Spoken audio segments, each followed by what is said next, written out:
to talk about Brock Lesnar and his return into WWE.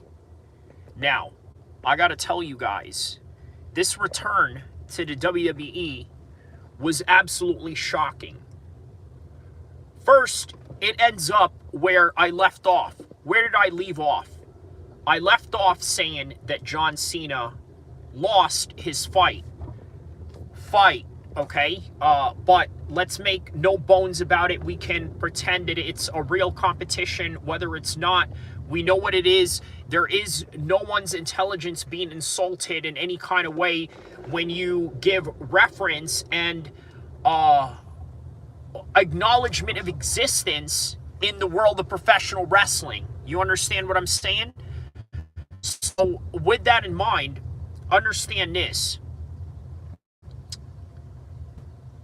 There's a lot of nuances with this particular scenario that I would like everybody to understand, okay? Oh, Marty Miller says, let's go. All right, Marty Miller, my man. How you doing, my man? You know what? I'm glad you've put up a profile pic. Because now at least I can put a face to a name.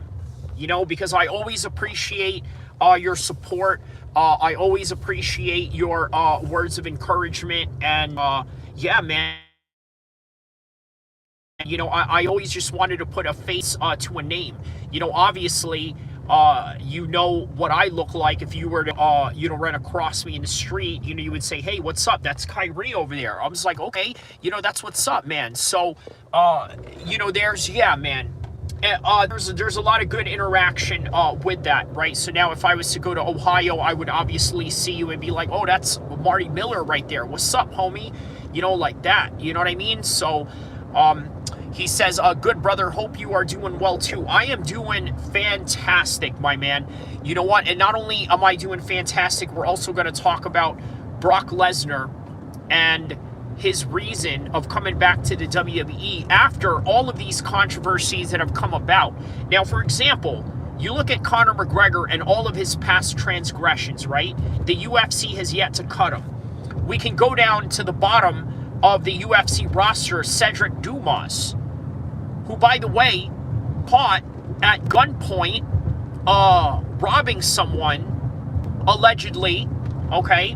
Home invasions, allegedly, and the UFC still employed him. And in fact, he's going to be on a September card, right? So, shout-outs to Cedric Dumas, shout-outs to Conor McGregor, shout-outs to Brock Lesnar, because of all of these things that relate to the company of TKO, everybody is innocent until proven guilty. And that is the reality of our American courts. And if you don't like it, then you can get out of America, okay? That's really the best way to put it. That is our laws here. Our laws is that you are innocent until proven guilty. Now, you also got to understand, I live by a certain social contract where I would never give information to 5-0. Ever, right? And that's just not what I do. That's not my business. That's not my job. That's not what I get paid to do.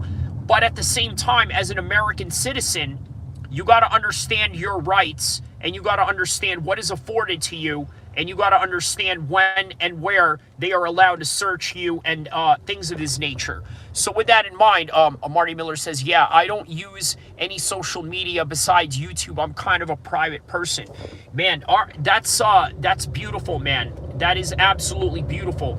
I know exactly what you mean by being a private person. There were points in my life where I was like that. Put it like this, right? You know, living within the world of covert means, you know, yes, you can't really have a social media. You can't really go out there and, you know, expose yourself, whether it is, well, okay, I'll give you this as an example, right? In right before, or actually right after boot camp, many of the Marines went and got a tattoo, right? Different guys got different stuff. Some got the dragon, some got, you know, this, that, or the other. I'll tell you what one tattoo I was not going to go after was. Definitely not a USMC tattoo, because I looked at it like, man, you know what? It would limit my options. Like, what if one day I want to do, you know, covert ops missions or something, or be a part of something like that? You know, I can't just have, you know, USMC plastered on my body, can I? So, yeah, man, that's kind of a choice that you make, let's say if you're trying to live a private life, or if you're a street dude and you are living that life and you are about that life. You really don't want people knowing your business, unless, of course, you're a gangster social media influencer, which puts yourself in a different category on its own, right? Meaning that you see a lot of guys out there like Whack 100. You see a lot of guys out there like all these characters you see, No Jumper, right? They sort of blur the lines of being a gangster, but also at the same time living that life of a social media star. Look, I'm not saying you can't have both, but it would be very difficult to have both, okay? And Tim Kennedy, on the military side of things, found that out the hard way. He found out that, man, you can't just be this social media guy who's also a military guy, running these types of operations around the world, which, by the way, he thought that, you know what, maybe I could exaggerate these a little bit because we live in a secret world that nobody knows about, so maybe I could get away with saying I won medals from X, Y, and Z, right? But he found out that, you know, we live in a world where people look you up and find out if you really are who you say you are. So, that puts your life in a different type of scrutiny. So, yeah, man. Shout outs to Marty Miller. Shout outs to everybody around the world that's tapping in right now. Right here, right now, let's talk about Brock Lesnar. With the actual allegations that came his way, right? I don't want to say the word way out loud, but yeah. So these allegations that came his way, is it warranted? The truth is, we don't know. You see, there's a lot of red pill bro boys out there that will say, nah, man, you know what, the woman is lying, or this and that, because that is your predispositioned notion of assumptions that you're going to make off the bat, just based on who you are and the ethos that you run by. All right, so that's one thing. The other thing is that you want to act like there isn't a possibility that it could have gone either one way or the other, right? Like, for example, most people are just going to think about this one way. They're going to think that this woman is either lying, or the other extreme end, these people have the notion of believe all women, right? Which, by the way, doesn't put you in the absolute truth of what really happened here, because there's a lot of muddy waters that's going on. And with that in mind, that is the reason why the UFC, TKO, the WWE is allowing him to come back and work again. Because they don't have any substantial evidence to prove that he has done this. Now, let's go back to the bottom of that roster. I don't want to say the bottom, but he's a guy that's starting out, Cedric Dumas. Cedric Dumas just got caught, or allegedly got caught, for home invasions, robbery, and attempted assault with a deadly weapon, a firearm, right? That's what you got going on with Cedric Dumas. Now, they still are allowing him to fight. They still allow Conor McGregor to fight. They still allow anybody and everybody that is in the WWE, TKO, and everything in between to work, with the exception of Enzo. Do you guys remember Enzo? You guys are SAWFT, soft. And then he had that 7-foot dude that was walking around with him, right? You guys know Enzo, former WWE. You know why he's not in the WWE anymore? You really want to know why? I'll tell you why right now. The reason why he's not in the WWE right now is because he had an SA allegation thrown his way. And as a result of that, the UFC, I'm sorry, the WWE, which basically is the same company now, okay, they said, we want nothing to do with this. And as a result of not wanting to have anything to do with that, they fired him. Accusations, which, by the way, weren't even true, and it came out to be a proven fact. I urge you to take a look at the Enzo case regarding this matter, right?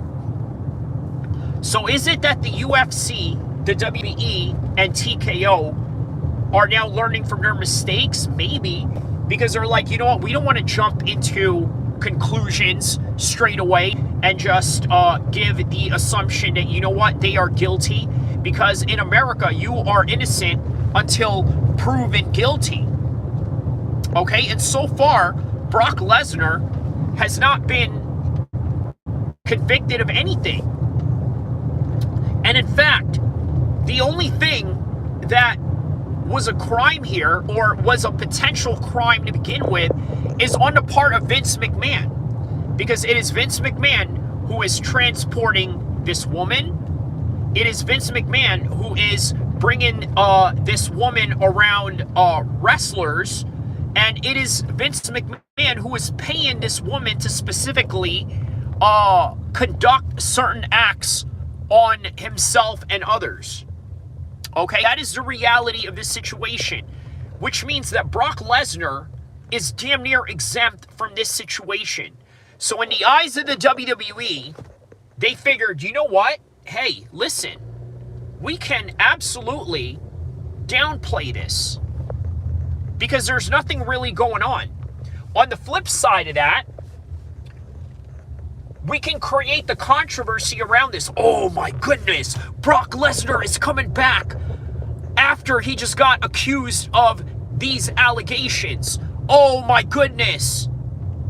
Right? So that is the reason why, oh my goodness, was a reaction from the majority of the fans that were there. Their reaction was, I can't believe this guy who was accused of sexual harassment is back. That is what they were screaming when they're going, oh, Brock Lesnar! And the next thing you know, he F5s John Cena, which he always does. I swear, it is a common program in the WWE, if you look back over the years, of Brock Lesnar beating up John Cena. Man, their rivalry is right up there with him and Randy Orton. You know what I'm saying? It is right up there with him and Randy Orton. I'm not even exaggerating. But I think Randy Orton and John Cena had more matches with each other, if anything, you know, going back to their days of OVW, which I believe is the Ohio Valley Wrestling League, which is one of their feeder leagues. It's kind of like their version of the LFA, if you can put that in its proper perspective.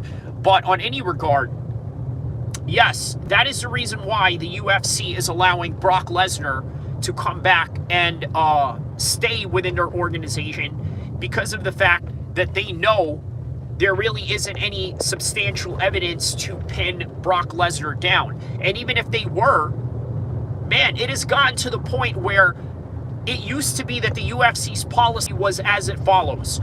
If you do a crime, we're going to act accordingly to what the authorities of one country over the other does, right? Or one jurisdiction does over the other, right? We're going to conduct ourselves in that same particular matter. Well, lo and behold, you got somebody like Cedric Dumas, who did not get fired from the UFC after what he has done. I mean, really put that in perspective. Okay? He has not been fired from the UFC, and he has all these insane charges coming his way. And that has to tell you something, man. That really has to tell you a lot. What that tells you is that the UFC, like most companies, only care about the bottom dollar. And you know what? I'm going to be honest with you. It's both good and bad. And this has a lot to relate to when it comes to Luigi Mangione and also the recent shooting of the so-called NFL office that was right next to Blackstone. And if you know anything about Blackstone and the influences that they have around the world, I mean, it is right up there within the Illuminati status of things, okay? It's literally right up there. So with that in mind, one of the things that I recognize with that is there are benefits and then there are drawbacks to when a company operates on strictly the bottom dollar. And I'm going to need you guys to hit that like button, hit that subscribe button, so that I can describe to you why it's good, but also why it's bad when a company behaves in a manner that only cares about its bottom dollar. Okay, oh, what do we have here? Exactamundo says, bro, living in his own personal echo chamber. Haha. What exactly do you mean by that? Jude Harrell says hello. Hello. He says you're the best. Thank you, Jude Harrell. Let me know what part of the world you guys are from. So, all right, we got a like button right there. All right, so now I'm going to explain to you why Brock Lesnar is being exempt in terms of the bottom dollar. Okay, and why it's good, whether a corporation behaves matter or not, why it's good and bad. Okay, so it goes like this, right? If you're a corporation and you operate on the bottom dollar, it is great for you as a talent. You want to know why? Let me explain why it's great for you as a talent, because they let you get away with a lot. Have you ever worked for a company where you were the top seller, where you were the best worker, where you were the most innovative, where you were a top leader? Have you ever had jobs like that before? And if you have, if you notice, especially if it is a company that is driven by the bottom dollar, okay, in other words, it's not a nonprofit or it's not a government job, it's literally, and even with government jobs too, there's status quotas that they have to somehow fulfill in order to create some kind of notion that they are working for their overlord bosses on top of them, right? But when it comes to the bottom dollar, and when it comes to a company that is always trying to exponentially grow, you are worth it to them, and you get away with murder. You literally do. Like, understand this. If the Patriots did not, if the Boston Police Department or whoever the authorities were that was responsible for Aaron Hernandez's arrest did not arrest him or did not lock him up or allowed him to be on bail, I would honestly think the Patriots would let Aaron Hernandez play. I honestly believe that, because it is all about the bottom dollar. And guess what? Also, controversy sells. And that is something you got to understand. This right here is controversy. Of course, I'm going to be intrigued that Brock Lesnar is coming to the WWE while accused of what he's accused of. And you know what's crazy? Even Wade Barrett said something to the effect, man, this lets us know that everything in professional wrestling has changed. Exactamundo says their fan base is heterosexual men, not all left feminists. That's very true. Companies are waking up. Birthing signals to appease a small minority of your audience is not only bad for business, it's regarded behavior. Okay, I think I know what you meant to say when you said regarded behavior. Exactamundo, shout outs to you. Let me know what part of the world you are from, Exactamundo. I am about to pin your comment right now. Okay? That is a good point. Their fan base is a heterosexual men, not all left feminist. Companies are waking up. Birthing signals to appease a small minority of your audience is not only bad for business, it's bad behavior. Not smart behavior is what Exactamundo is trying to say for the most part. Okay, so here's something that I need you guys to understand about this, right? That is when it's good. is when you are the talent and, well, you know what? They need to make money off of you. But let me tell you when it's bad. When it gets to the situation of Luigi Mangione, that's when these corporations and companies don't work for you, whether you are the talent, whether you are the employee, or whether you are, quite frankly, the CEO. Because how is it that you are a CEO of a very controversial company and they don't put enough money into your security, right? So that's really what it is.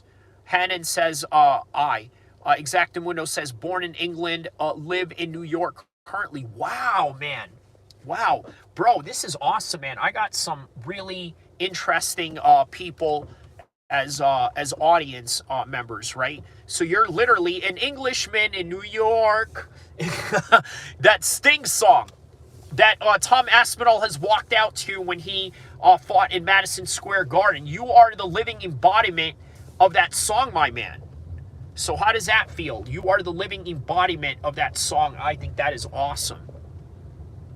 All right, so here's a couple of things that I need you to understand about that too, right? And we're going to get to Khabib announcing Islam and JDM, the controversy behind that. But let me leave it off with this, right? Yes, that is a very good point that Exactamundo has just said right here. He says, yes, it's very similar to London, to be honest. Okay, TBH means to be honest. I just learned that right now. Yeah, I was like, what does TBH mean? I was like, well, how would you use it? I was like, okay, well, to be honest, there you go. All right, so shout out to Exactamundo, the Englishman in New York, man. So, yes, this is when it's bad, is when companies behave in a way that, let's say, neglects you for the similar fashion that they did with Ben Askren. You look at what happened with Ben Askren, man, you feel for the guy, right? It's very, very painful to see something like that. But nonetheless, yeah, it's the unfortunate reality of our healthcare system, which goes into the same topic of why these corporations can sometimes really work out in the most negative way for you. And these are the extreme examples of that. So, but going back to Brock Lesnar, I think Exactamundo was very exact in everything that he said there, okay? So, if you're wondering why they are sort of, what do you call it, compromising their moral dilemma in this end, please understand that their fan base is mostly heterosexual men, not a bunch of feminists, okay?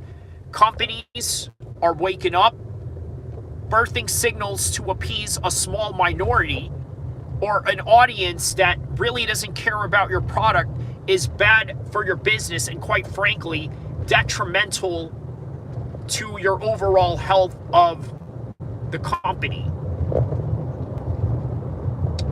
But then the other side of that, you hear Luke Thomas, and you got to understand Luke Thomas's worldview is skewed towards, how do I say this?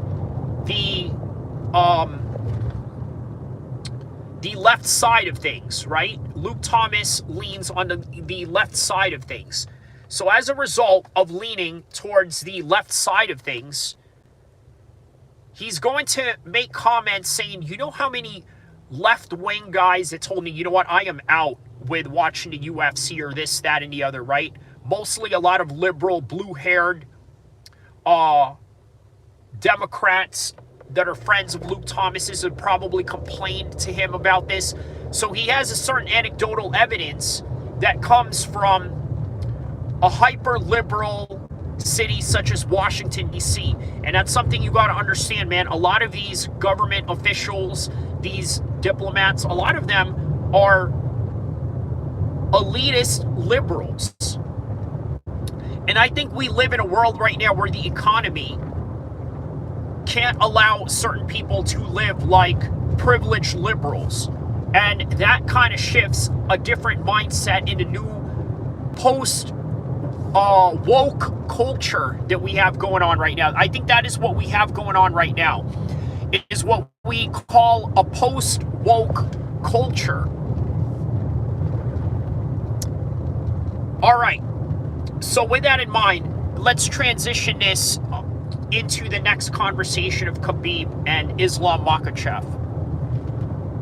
Okay, let's mark 26 minutes into this live stream as the focal topic of Islam Makhachev and JDM and Khabib announcing it. Now, was that good for business that Khabib announced JDM and Islam? Well, for the UFC, in all honesty, that was not good for business. You want to know why? Think about this. Remember when Ariel Helwani leaked Brock Lesnar versus Mark Hunt? You like that transition right there? We went from a Brock Lesnar conversation into talking about how Ariel Helwani leaked a Brock Lesnar-Mark Hunt fight, and as a result, was punished by the UFC. But here's the thing. Khabib is not a journalist. Not only is Khabib not a journalist, Khabib is also... Can you guys hear me? Let me know if the audio is still playing right now. So,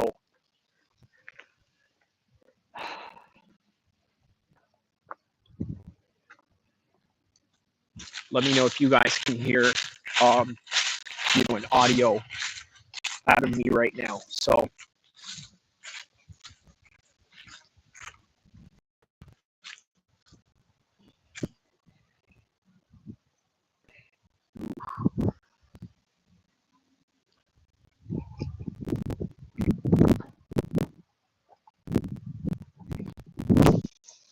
yeah, let me know if you guys can hear my audio. It's working again? Working again. Okay, perfect. Perfect. Good. All right, that's what I needed. Okay, perfect. Okay, so Khabib, a bit of a renegade, right? He didn't need to do this. He didn't need to mention this, but he did anyway. By the way, one of the things that Khabib loves, he loves soccer, right? Let me show you a soccer field right here.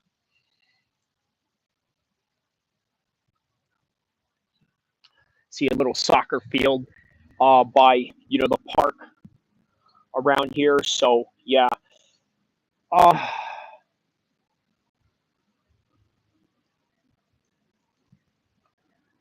Khabib's not going to get in trouble for this. I'm going to tell you why. Even if Khabib is no longer working for the UFC in the capacity that Islam is, because remember this, guys, I need you to remember this. Khabib is no longer an employee of the UFC. He is retired.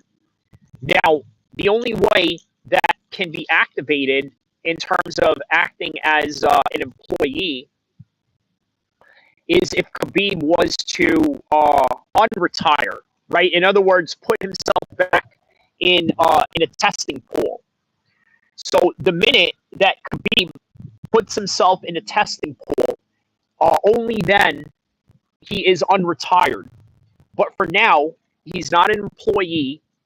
He's an independent contractor. In fact, most fighters, if not all fighters, are independent contractors anyway. But for whatever reason, they make them believe that they aren't so that they can somehow force them or talk to them like they are employees.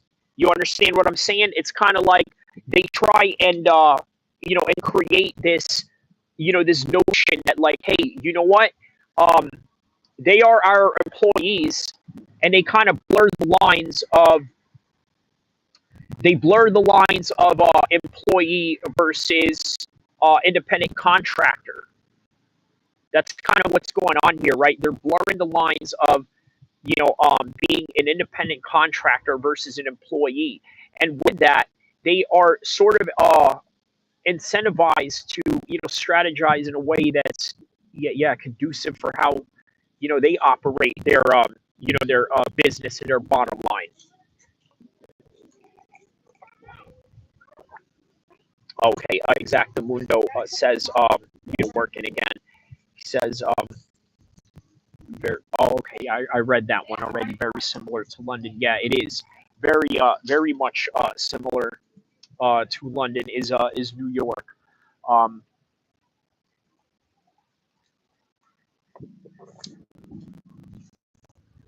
let's see here.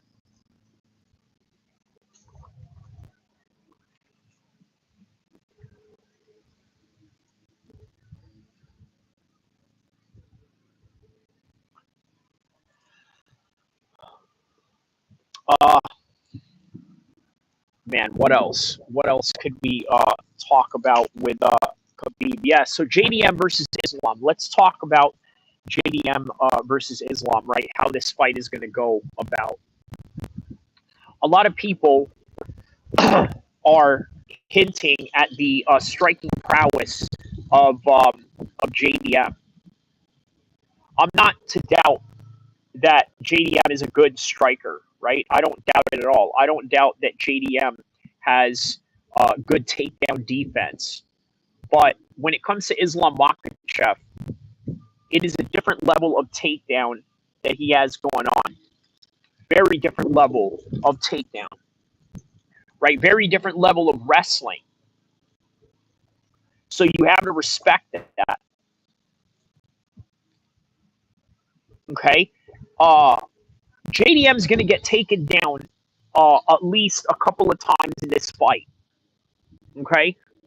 He's absolutely going to get taken down a couple of times in this fight. Now, will he get up? That's irrelevant. You want to know why I say that's irrelevant? Because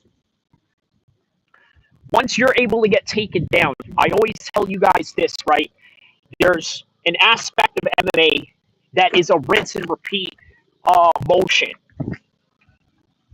In other words, if you know you can clinch up with the guy, then you know that you're going to be able to clinch up with him again. If you know that you can grab a guy's leg and go for a single leg, you know that you're going to be able to do it again. And then eventually, you're going to be able to trip that person. You're going to be able to take that person down. And then eventually, you're going to be able to do it multiple times within that fight. Okay? That is what I call a rinse and repeat in MMA. Islam Makhachev has the ability to do exactly that, to rinse and repeat over and over again.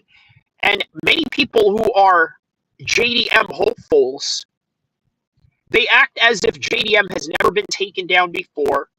They act as if JDM is not susceptible to being submitted. I mean, it's insane to me, really. It really is an insane notion. Mike says, sup, man, I finally got a job. Today's my day off. Life is good. How are you? Man, very good, my man. I'm glad that life is going good for you. Everybody on the chat, give Mike a plausible an applause and also, props for his new job and great life endeavors. Because you know what? The one thing that we want to celebrate in this channel is positivity. Positivity and good feeling. And also, not only that, the high anticipation that we have for these matchups and the love that we have for the game, right? So thank you, brother. He says, yeah, man, shout out to you, man. I hope you're doing good and you're doing well. Everybody around the world, don't forget to hit the like button, hit the subscribe button, because we are going to go on overdrive right now. We're going to go for about an hour. We got about 35 minutes into this live stream right now. So we'll give it about a good 50 minutes, 25 minutes or so. We're going to have 25 minutes. Fresh Melon Juice says, I work for the CIA. Well, you never know who people are behind the screens, right? So anybody can be anybody behind the screens, and we never know. So, always remain on your P's and Q's at the same. Mike Long says, the higher up is listening. There was days I didn't have money to eat. Now I'm eating daily again, man. Shout out to you on that, man. Mike Long says, anyways, what's the topic today? Today is, if you want to rewind back for more information, it's about Brock Lesnar and his return to the WWE. While all these allegations are going on behind the scenes. Now, what is the haps on that? The reason why we brought that up is because in the past, there have been many people that were employees of TKO, UFC, and the WWE, which is basically all the same company nowadays, right? And they allowed them to come back, work, and compete in these conditions, even while getting arrested. Cedric Dumas comes to mind, Conor McGregor, and the list goes on of people that have been given fights even after such, crazy allegations. So, yeah, that is our topic today. Fresh Melon who says, how are you doing, sweethearts? Well, I'm definitely not a dude that you want to, be calling sweethearts, but yeah. Or hello, darlings. How are you? Yeah, you got to chill with that. You know what I'm saying? We ain't zesty over here. But shout outs to Fresh Melon Juice to any regard.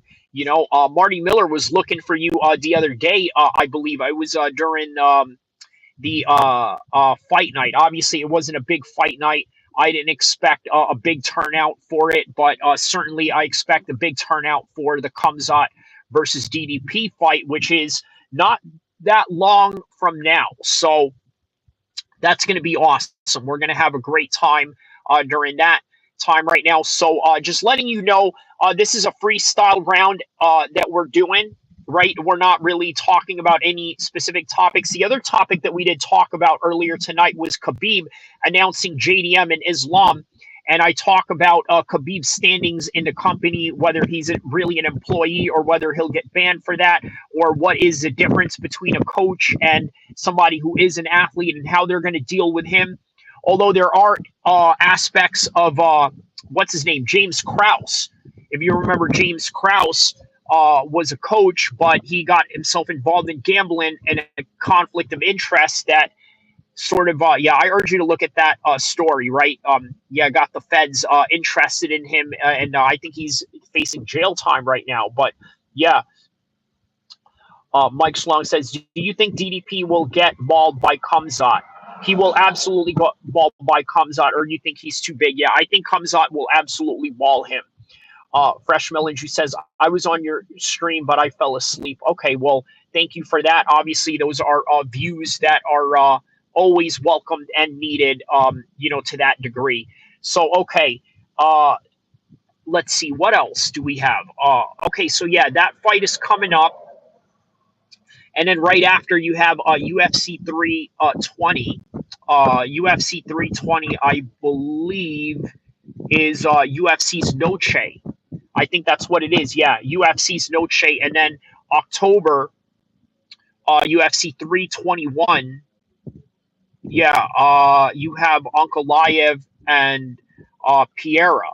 And then not only Ankalaev and Pereira, I think you also have, Aspinall and Gane, as part of that, whole month as well. So, in October, yeah, Pereira versus Ankalaev. Mike says, I think Khamzat is going to hurt him. I really think so too. Pereira versus Ankalaev in October. Yes, all of that is in October. I don't think it's in the same card. Or is it? No, I don't think it is. I don't think it's on the same card.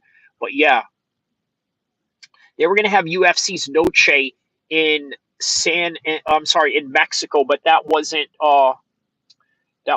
available right there. But yeah, man, obviously we went through the topics, but any questions that you guys have right now are right on the comment section below. Hit the like button, hit the subscribe button. We got about 20 minutes before we sign out on to this one.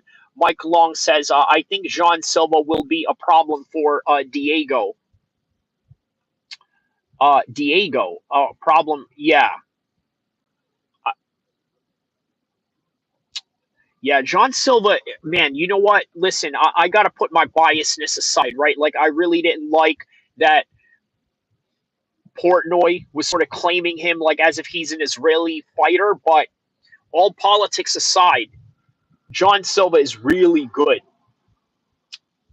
Mike Long says, I'm waiting on Kamzat fight and Diego Lopez fight. Yeah, okay. So I think he can beat Diego Lopez. I think John Silva can beat Diego Lopez with ease. I don't think that would be a problem for him to beat him at all. Not at all. I think there's a good chance that he could absolutely beat him, but we shall see. Um, yeah, yeah, I think he could beat Diego Lopez, hands down. Like Diego Lopez is good, but man, I think John Silva is highly talented. Right? I think he is talented on a level that I don't think Diego Lopez is up on right now. So um, yeah, yeah, man. So what else? So okay, we got about just under 19 minutes now into this. Let's get out of here. It's a lot of yard work being done over here, which may interfere with the sound of the audio. Uh, but okay.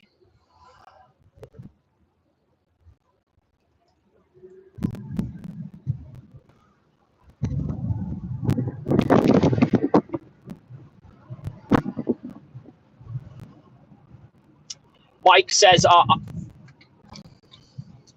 I don't think I've seen Diego throw leg kicks a lot. Am I tripping? He's thrown leg kicks, not a lot. More of a guy that relies a lot on his hands more than anything. I think he relies more on his hands more than anything, and his grappling as well. But yeah, you're right. There's not a lot of leg kicks. Here's the thing: a lot of guys are scared to throw leg kicks, and with good reason. Sometimes, if you land your legs on someone's elbow or someone's knee, it can be painful. So I know that in the video games, it looks easy to just go and throw a leg kick, right?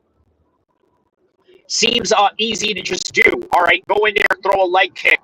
But when it comes to real life, there's dire consequences that are involved, which may create a sense of reluctancy rather than a sense of urgency in doing so.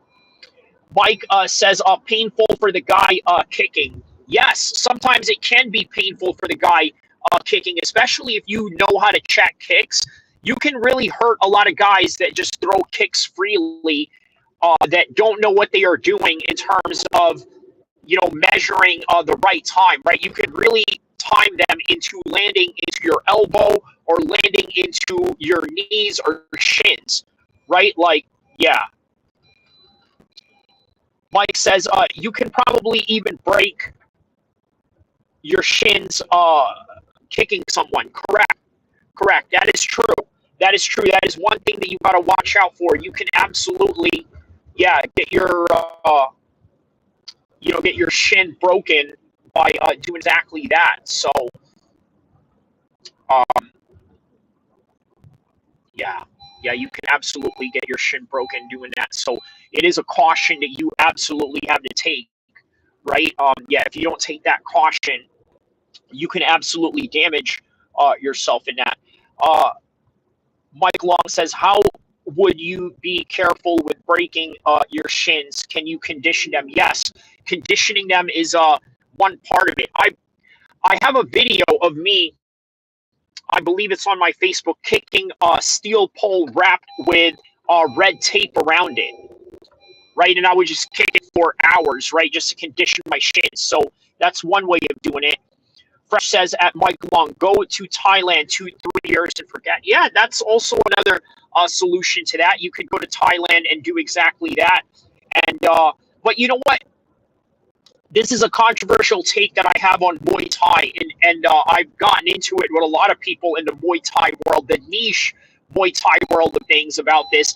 I don't think that you need to travel to Thailand to get the best Thai trade or the best Muay Thai training. I think you could get it in the United States. I think you could get it in England, and even better in Holland. I'm just being honest about that. Like, I think those places are a lot better than Thailand. Thailand is just for people that want to say that they went there and had an adventure and this and that.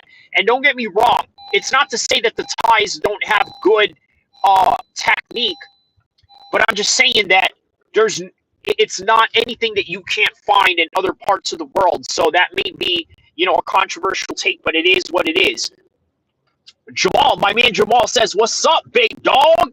What's going on, Jamal? How you doing, man? Let me know what part of the world you are from, Jamal. Shout out to Jamal. I think I've seen you here before, or if I haven't, please remind me again. But yeah, man, shout outs to you, my man. Fresh Melon says, in Thailand, they go and strike for strike. They don't do that in the West. So chins will get more work. So here's the thing, right? It doesn't mean that the more devastating your training is, just because you're kicking a tree versus a steel pole wrapped with tape, makes it any better, right? There's only a level that you can condition your shins, and then after that, it's just playing with injuries, if you know what I mean, right? There's a level of injuries, and then there's a level of, yeah, that's really what it is, right? Just injuries versus, taking, the safer route of things, right? So I think the West is better at sports medicine, sports recovery, and therefore I think athletic performance is the only thing that, the Western Muay Thai would have, let's say, a traditional Muay Thai in Thailand. So, yeah, so there's only a limit to, your work that you are doing. You know what I mean? Like, it's only limited to a certain capacity, and then it becomes the point of diminishing returns when it comes to shin conditioning. But yeah, overall, the most important things that you need, obviously, are defense, technique, and proper form. I think that's really what it is. So yeah, please, more questions that you guys would like, hit the like button, hit the subscribe button. Okay, more likes as well. More questions. Hit some more questions that you guys would like to talk about. Technique talk, the topics that I had covered earlier regarding Brock Lesnar returning to the WWE after the accusations that he had faced. Right? What is the moral dilemma of the UFC, WWE, and TKO as a whole? And then the other part is talking about Khabib revealing that he had a notice to appear for the Islam MSG JDM as a cornerman, right? Which he had announced before the UFC did. Question that we talked about earlier. What is the company's end? Is the UFC going to give him a sense of harsher punishment because of what had happened? Right? Saying that, right? But how can you really punish him? Is he an employee? I sort of go into the lines of that, right? Is Khabib an employee of the UFC, or is he an independent contractor? And yeah, we sort of talk about those things in that regard. So yeah, man, let me know. We have about 10 minutes left before I go and sign off officially on this one.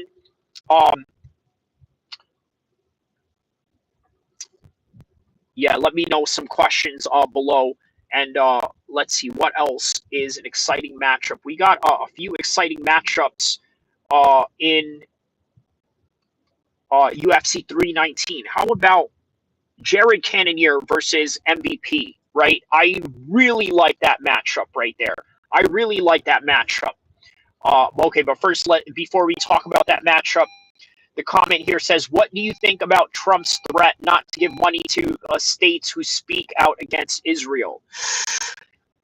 You know what? Trump is operating on the standard of what we know America to be over the past years, right? For whatever reason, I think that Israel has leveraged America in very manipulative ways that I don't think any country has ever done before, right? I've never seen any country in the world the way that America and Israel have going on. I mean, it's basically a mooch like relationship. You ever had a friend that you had to pay for all of their meals every time you guys went out and eat, right? He never had money to do anything. You were always his money. You were always the one paying for whatever it is that he had going on. That's sort of what Israel is, right? And yeah, Fresh Melon Juice says, I think it's treason, and I like Trump. Well, see, here's the thing, right? A lot of people right now are not very happy with Donald Trump, right? They're not very happy with Donald Trump right now. The reason why a lot of people are not happy with Donald Trump right now is because many people were expecting more out of Trump, maybe a little bit more compassion. Okay, you want to get rid of the migrants, you want to get rid of people that are a burden to our society, but at the same time, you also are breaking families apart, right? And that's where it gets controversial with Trump. Also, you promised this whole big spew about, you know what, I'm going to release the Epstein files. I got all the Epstein files going on. I got this, that, and the other. I'm going to tell the world what is happening with X, Y, and Z. And then you get into office and you do none of that. And to be fair, maybe because of the files that he found were really not that interesting to begin with. Also, the fact that maybe the reason why names are not being released is because they have minors involved, and having these names released could be detrimental to the privacy of a bunch of minors. But also, maybe there aren't any interesting names in there that you need to know about, right? So in other words, all right, maybe a few government agents went down there to investigate what was going on. You don't need to know their names, right? That's the reason why they're government agents and they are undercover. Because what if it had nothing to do with Clinton? What if none of those people had nothing to do with this, that, and the other? Look, sometimes you can build up a story that is so hyper sensationalized that once you tell the truth of the story, it really isn't that interesting to begin with. Now, what's a great example of this? The Tupac scenario is a great example of this, right? Many people till this day still believe that Tupac is alive.